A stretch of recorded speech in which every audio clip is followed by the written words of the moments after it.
So hello everyone, आज की इस वीडियो में हम लोग 10वीं कक्षा के मैथमेटिक्स का ऐसा इंपोर्टेंट वीआई क्वेश्चन को पढ़ने जा रहे हैं जो कि आपके 10वीं बोर्ड एग्जाम 2024 के लिए काफी इंपोर्टेंट है। अगर आप भी 10वीं कक्षा के स्टूडेंट हैं और आप भी मैथमेटिक्स का एग्जाम फरवरी में देने जा रहे हैं तो आज की इस वीडियो को शुरू से लेकर अंत तक जरूर देखिएगा। तो चलिए फिर बिना समय पाए पहला क्वेश्चन का आंसर देख लेते हैं। दोस्तों, जैसा कि आप सभी मोबाइल स्क्रीन पे आज का पहला सवाल क्वेश्चन नंबर 1 को देख पा रहे हैं। यहाँ पे पहला सवाल क्वेश्चन नंबर 1 में पूछा गया है कि रूट अंडर 19 एक कौन सी संख्या है। जैसा कि आप सभी को बताया जाता है कि वैसी संख्या जो रूट के अंदर हो और उसका वर्गमूल नहीं होता हो तो उसे हम लोग कहते हैं अपरिमेय संख्या। अतः क्वेश्चन का सही जवाब जाएगा ऑप्शन बी के साथ अपरिमेय संख्या। उसके बाद में आइए अगला सवाल क्वेश्चन नंबर 2 को देखते हैं। दोस्तों, क्वेश्चन नंबर 2 में दिया गया है कि यदि 140 के अभाज्य गुणनखंड में 7 का घातांक क्या होगा। काफी ही आसान है। क्या करेंगे कि जो 140 दिया गया ना उसका अभाज्य गुणनखंड करेंगे। 140 में यदि हम 2 से भाग लगा देते हैं तो 70 में 140 होता है।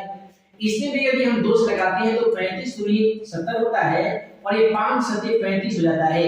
इस क्वेश्चन में हमसे पूछा गया कि 7 का घातांक क्या होगा।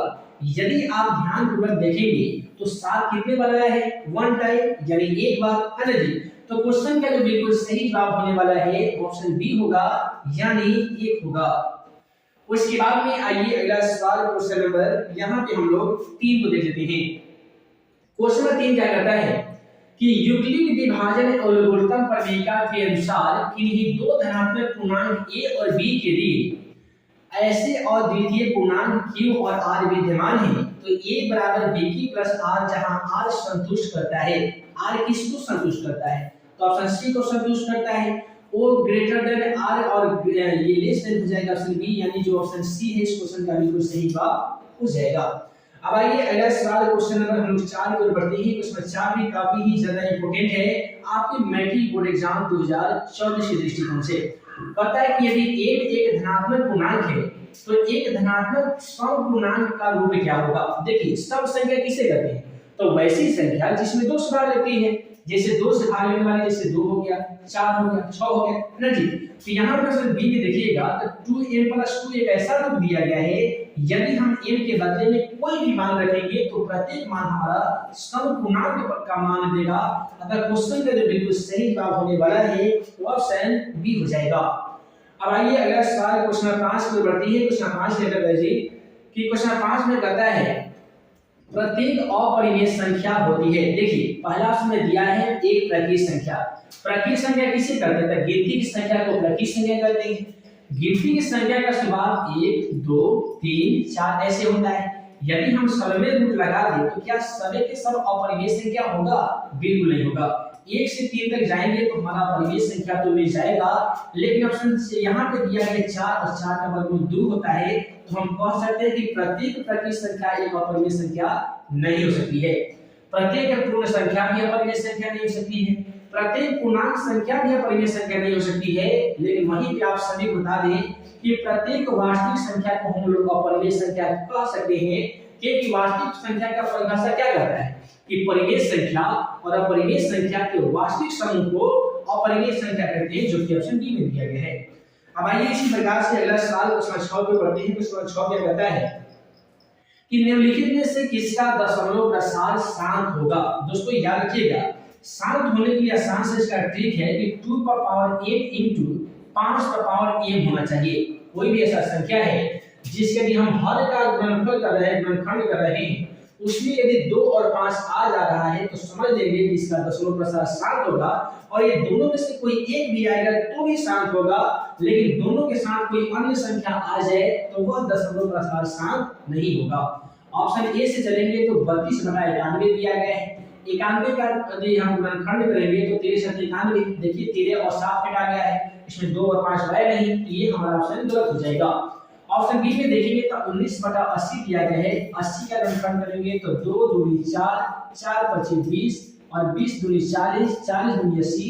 इसमें केवल हमारा 2 और 5 मिला है जो कि बिल्कुल हमारा शांत के नियम का पालन कर रहा है। अतः क्वेश्चन का बिल्कुल सही जवाब यहाँ पे ऑप्शन बी हो जाएगा। ठीक है जी। चलिए अगला सवाल को देख लेते हैं। अगला सवाल यहाँ पे क्वेश्चन 7 क्या कहता है कि निम्नलिखित में से कौन सी परिमेय संख्या है। यहाँ पे हमें बताना होगा कि कौन सी संख्या परिमेय संख्या है। देखिए 16 का वर्गमूल तो यहाँ पे 4 हो जाएगा, लेकिन 7 का वर्गमूल होता है क्या, नहीं ना। तो ये हमारा परिमेय संख्या है, हमें खोजना है परिमेय संख्या। तो यहाँ पे देखिए 4 का वर्गमूल हो जाएगा, लेकिन √3 का वर्गमूल नहीं होगा। 25 का हो जाएगा, लेकिन 5 का नहीं होगा। लेकिन यदि ऑप्शन बी में देखेंगे तो 100 का वर्गमूल 10 होता है ना जी, और फिर 100 का वर्गमूल 10 होता है, और दोनों को यदि जोड़ देते हैं तो भी हमारा जो आंसर आता है वो परिमेय संख्या ही आता है। उसके बाद में अगला सवाल में कहा गया है कि यदि 42 का 35 गुने 1 प्लस 7, 35 का 7 में 5 प्लस 0 में 42 और 35 का मौसा क्या होगा। मौसा यानी हमसे सीएफ का मान पूछ लिया गया है, तो हम क्या करेंगे, 42 दिया गया है तो कर देंगे कैसे, 7 6 42 कर देंगे। 35 दिया गया है तो यहाँ पे 7 5 35 कर देंगे। और ये सीएफ का नियम हमारा क्या कहता है कि जो संख्या दोनों में कॉमन होती है उससे हम लोग सीएफ करते हैं। दोनों में कॉमन 7 है तो हम कह सकते हैं कि सीएफ का जो मान होगा दोस्तों वो 7 हो जाएगा। अब आइए इसी प्रकार से अगला सवाल को हम लोग देख लेते हैं क्वेश्चन 9 को। क्वेश्चन 9 भी काफी ही ज्यादा इंपोर्टेंट है, कहता है कि यदि px में x³ + 1 में qx x+1 से भाग दिया जाए तो भागफल का घात क्या होगा। हमसे क्या पूछा गया है कि भागफल का घात क्या होगा, तो कैसे बनाएंगे। दिया गया है कि x³ + 1, इसमें हम पे भाग लगाना कितना है दोस्तों, x+1 से। तो हम क्या करेंगे कि यहाँ पे x² से भाग लगाएंगे, है ना जी। x² में यदि हम x से गुना करेंगे तो ये x³ हो जाएगा, यही x² में x से गुना करेंगे तो x² हो जाएगा। सिंबल चेंज कर देना है, दोनों को घटा देना है, प्राप्त होगा -x² + 1, तो हम -x से लगा देंगे तो -x² -x हो जाएगा। सिंबल चेंज करना है, माइनस को प्लस करना है, ये दोनों को घटा देना है ना जी। तो ये बचेगा x+1, ये हमारा हो गया शेष, यानी r का मान हो गया है। अब हमसे पूछा गया है कि भागफल का घात क्या होगा। भागफल दोस्तों कितना आया है, x² -1 आया है ना जी, x² - x है। इसमें जो घात है वो घात कितना है, तो 2 है। तो हम कह सकते हैं क्वेश्चन का बिल्कुल सही जवाब ऑप्शन बी होगा, यानी 2 होगा। अब आइए अगला सवाल क्वेश्चन नंबर 10 पर बढ़ते हैं। क्वेश्चन 10 भी काफी ज्यादा इंपोर्टेंट है, कहता है कि द्विघात बहुपद x² - 2x - 3 का एक शून्य क्या होगा। शून्य हमसे पूछा गया है ना जी। तो क्या करेंगे कि x² को सेम टू सेम लिखेंगे, -3 लाना है -2 को तोड़कर, तो हम प्लस में x कर देंगे, माइनस में 3x कर देंगे। इससे क्या होगा कि 1 में -3 घटाएंगे तो -2 आ जाएगा, है ना जी। और -3 में यदि हम 1 से गुणा करेंगे तो -3 ही होगा। अब देखिए दोनों जगह कॉमन क्या मिल गया, x कॉमन मिल गया, ये x+1 हो जाएगा। यहाँ से -3 कॉमन हो गया तो x+1 हो जाएगा।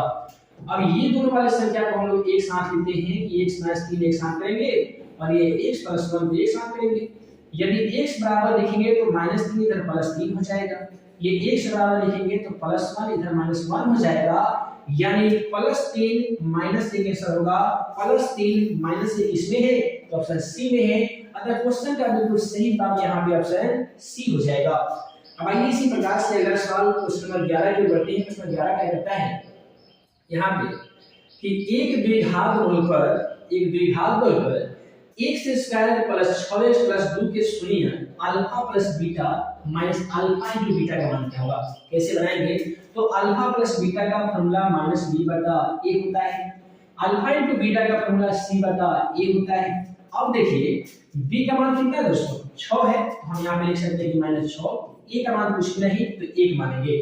c का मान देख लेंगे 2 है, 1 का मान कुछ नहीं तो 2 मानेंगे, और इसके नीचे 1 हम लिख सकते हैं। अब इसे क्या होगा कि -6 यहाँ पे हो जाएगा -6 - 2 इसका कितना होता है, -8 होता है। अगर हम कह सकते हैं क्वेश्चन का जो बिल्कुल सही जवाब होगा ऑप्शन बी होगा -8। अब आइए इसी प्रकार से अगला सवाल हम लोग क्वेश्चन 12 की ओर बढ़ते हैं। क्वेश्चन 12 में क्या दिया गया है कि बहुपद x² - k x - 42 का एक शून्य -3 है, तो k का मान क्या होगा। जब भी एक शून्य दे देगा एग्जाम पेपर बनाने के लिए और k का मान या x का मान निकालना होगा तो बहुत ही आसान होता है। कैसे, देखिए जहां जहां x दिया गया है वहां पे हम -3 कर देंगे।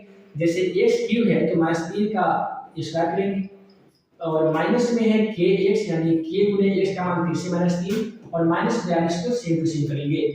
3 का स्क्वायर कितना होता है? तो 9 होता है और 3 में के से गुणा करेंगे तो ये +3 के हो जाएगा। माइनस में है 42। यदि हम 3 के बराबर दोस्तों लिखेंगे 42, क्योंकि ये जो -42 है बराबर में जाने पर ये +42 हो जाएगा। ये +9 इधर -9 हो जाएगा। इसे हम लोग ऐसे भी कर सकते हैं कि 3 के बराबर 42 में से 9 घटाने पर 33 होता है। यदि के बराबर लिखेंगे 33 तो 3 गुना में दोस्तों ये हो जाएगा भाग में और ये कट जाएगा 11 दूनी 11 किया 33, यानी क्वेश्चन का सही जवाब जो होगा वो 11 हो जाएगा। अब आइए इसी प्रकार से अगला सवाल क्वेश्चन 13 की ओर बढ़ते हैं। क्वेश्चन 13 में कहता है कि कौन द्विघात बहुपद है जिसके शून्यक 5 और -3 है। जब भी शून्यक देगा तो एक बात हमेशा ध्यान रखना कि शून्यक में एक मान होता है अल्फा का, दूसरा मान होता है बीटा का। द्विघात बहुपद ज्ञात करना है, फॉर्मूला होता है x² माइनस में होता है अल्फा प्लस बीटा इनटू होता है x plus alpha into beta होता है। बनाएंगे तो x² होगा। अल्फा का मान देख लेंगे 5 है, यहाँ से 5 लिखेंगे। बीटा का मान -3 है तो -3 लिखेंगे और फिर है अल्फा इनटू बीटा, यानी 5 गुणे -3 कर सकते हैं, है ना जी। अब देखिए क्या होगा कि x² होगा, 5 में से 3 घटेगा तो 2 और यहाँ पे 5 दिया यानी -15 हो जाएगा। तो इस प्रकार से x² -2x -15 किसमें है? x² -2x -15 यहाँ पे है ऑप्शन डी में। अगर क्वेश्चन का जो बिल्कुल सही जवाब होगा दोस्तों वो होगा ऑप्शन डी, है ना जी। चलिए अगला सवाल क्वेश्चन 14 पे पढ़ते हैं। क्वेश्चन 14 तो इतना इजी है कि इसमें करना कुछ भी नहीं है। अब देखते हैं किसी भी क्वेश्चन का आंसर बता सकते हैं। देखिए कैसा बनना है, कहता है कि बहुपद px में a का गुणनखंड x + 2 है तो इसका शून्य पूछा गया है। तो x + 2 इस पर यदि हम 0 लिखेंगे तो x बराबर ये क्या होगा? -2 होगा, है ना जी। तो क्वेश्चन का सही जवाब यहाँ पर ऑप्शन डी में दिया गया था -2। फिर कहता है कि बहुपद यहाँ पे इतना दिया गया है तो घात क्या होगा? हम ऐसे करेंगे, पहले 7x² में 1 से गुणा करेंगे तो 7x³ होगा। 2x में 2x² से गुणा करेंगे तो 2x² हो जाएगा। ये 4x होगा प्लस 8 होगा। और अधिकतम घातों की संख्या हमें x में देखने को मिल रहा है जो कि 3 है और यही हमारा क्वेश्चन का बिल्कुल सही जवाब हो जाएगा। इसके बाद में अगला सवाल देख लीजिए। क्वेश्चन 16 कहता है कि एक घात वाले बहुपद क्या कहलाते हैं। तो आप सभी को बता दिए थे कि एक घात वाले बहुपदों में घातों की संख्या 1 होती है और ऐसे बहुपद को हम लोग रैखिक बहुपद कहते हैं। दो घात वाले बहुपद को हम लोग द्विघात बहुपद कहते हैं जिसमें शून्यों की संख्या 2 होती है। त्रिघात कहते हैं तीन घात वाले बहुपद को जिसमें घातों की संख्या 3 होती है। उसके बाद में आइए अगला सवाल क्वेश्चन 17 की ओर बढ़ते हैं। कहता है कि यदि x + y = 14, x - y = 5 है तो x और y का मान क्या करें। ऐसा जब भी क्वेश्चन पूछा जाए तो क्या कीजिए कि आप ऑप्शन से बनाने की कोशिश कीजिए, बहुत आसानी से बनेगा। x + y यानी x और y का मान कितना रखें कि इसका योग 14 हो जाएगा। तो x का रख लेते हैं 9 और y का रख लेते हैं 5, तो 9 5 14 हो जाएगा। 9 में से 5 यदि हम घटा लेंगे तो 4 हो जाएगा। इसीलिए क्वेश्चन का सही जवाब ऑप्शन ए हो जाएगा। यदि नियम से बनाना हो तो ऐसे करेंगे, x + y था, है ना जी, बराबर में 14 था। ये x + y है बराबर में कितना है 4 है। y से y घटेगा तो x में x को जोड़ने पे 2x होगा। 14 4 होता है 18, तो ये 9 दूनी 18 कट गया। x का मान हमारा 9 आ गया है। ऑप्शन में देखिएगा तो x का मान 9 है नहीं है, देखिए काट दीजिए, x का मान 9 है नहीं है, x का मान 9 है नहीं है, लेकिन इसमें है x का मान, तो फिर यही क्वेश्चन का बिल्कुल सही जवाब हो जाएगा, है ना जी। चलिए अरे सवाल करता है कि दो रैखिक समीकरण के लेखाचित्र यदि प्रतिच्छेदी रेखा है तो हल कैसे करें। याद रखिए प्रतिच्छेदी रेखा आपका इस प्रकार से होता है और जब भी रेखा प्रतिच्छेदी रेखा हो तो उसका केवल और केवल योगफल होता है, यानी क्वेश्चन का बिल्कुल सही जवाब यहाँ पे ऑप्शन बी हो जाएगा। चलिए अगला सवाल क्वेश्चन 19 को देख लेते हैं। क्वेश्चन 19 क्या करता है कि रैखिक समीकरण युग्म x - 3y - t = 0, 3x - 9y = 2 के कितने हल हो सकते हैं। कैसे बनाएंगे, ये 1/2 यानी 1/3 आएगा, b1/2 -3/9 ये कट जाएगा, तो फिर ये भी 1/3 आ जाएगा। c1/c2 -3/-2 आएगा। तो यहाँ पे आप देख पा रहे हैं कि a1/a2 आ गया है, b1/b2 आ गया है, डज नॉट इक्वल टू आ गया है c1/c2। तो जब भी होता है a1/a2 बराबर में होता है b1/b2 और जब भी होता है बराबर में c1/c2 के, तो ऐसे समीकरण का कोई भी हल नहीं होता है। तो क्वेश्चन का सही जवाब ऑप्शन बी हो जाएगा। और चलिए अगला सवाल क्वेश्चन 20 को पढ़ते हैं। क्वेश्चन 20 क्या कहता है कि यदि a1 बटा a2 बराबर b1 बटा b2 बराबर में दिया गया c1 बटा c2 समीकरण निकाय कितना तथा कितना का आलेख क्या होगा। याद रखिएगा, जब भी समीकरण आपका a1 बटा a2 बराबर में दिया हो b1 बटा b2 के बराबर में दिया हो c1 बटा c2 के, तो सबसे पहले इसका आलेख हल होता है। कितना होता है दोस्तों? आलेख हल होता है। रेखाएं समपाती होती है और ये सरल रेखा भी होती है, तो राइट आंसर यहाँ पर ऑप्शन बी के साथ किया जाएगा। इसका विलयन होगा, रेखाएं समपाती होगी। तो इस प्रकार से आज की इस वीडियो में हम लोगों ने देखा 10वीं कक्षा के मैथमेटिक्स का ऐसा इंपोर्टेंट वीआई क्वेश्चन जो कि आपके 10वीं एग्जाम पेपर 2024 के लिए काफी ज्यादा इंपोर्टेंट था। आशा करते हैं कि आज का वीडियो आप सभी को पसंद आया हो। दोस्तों वीडियो पसंद आया हो तो वीडियो को लाइक कीजिएगा, अपने दोस्तों में शेयर कीजिएगा। चैनल में नए होंगे तो हमारे YouTube channel math in money tips को जरूर सब्सक्राइब कीजिएगा। मिलते हैं नए वीडियो में नए वीआई क्वेश्चन के साथ। तब तक के लिए आप सभी को वीडियो देखने के लिए बहुत बहुत